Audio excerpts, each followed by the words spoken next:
பத்ரிநாத் போனா நடுங்குவேள் குளிர்ல. அதுவும் நீங்க காலங்கார்த்தால போய் அந்த பெருமாளை சேவிக்கணும். ஒரு 3-4 மணிக்கு குளிச்சுருங்கோ. அப்படி முடியலன்னா குளிக்கிறதுக்கும் நீங்க கோவிலுக்கு போயிடலாம். அங்க கோவிலுக்கு கீழே தப்த குண்டம் அப்படின்னு ஒரு இடம் இருக்கும். நன்னா ஹாட் ஸ்ப்ரிங்ஸ். அதில் குளிச்சுட்டு நன்னா தீர்த்தமாடிட்டு நன்னா வஸ்திரங்கள்லாம் மாற்றிட்டு நேரம் நீங்கள் கார்த்தால போகணும்.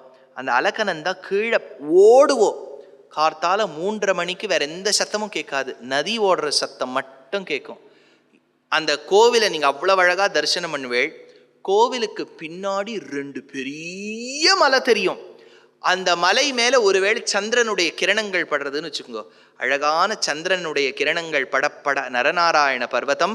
அதற்கு கீழே பல வர்ண கலாபத்தோடு இருக்கக்கூடிய கோவில். அதுக்கு கீழே தப்த குண்டம். அதுக்கு கீழே அலகநந்தா ஓடின்றிருப்போ. நீங்கள் பாலத்தை தாண்டுவேள். ஒரு கணம் நீங்கள் பார்த்தேன்னா இது வைகுண்டமோன்னு உங்களுக்கு தோணி போயிடும்.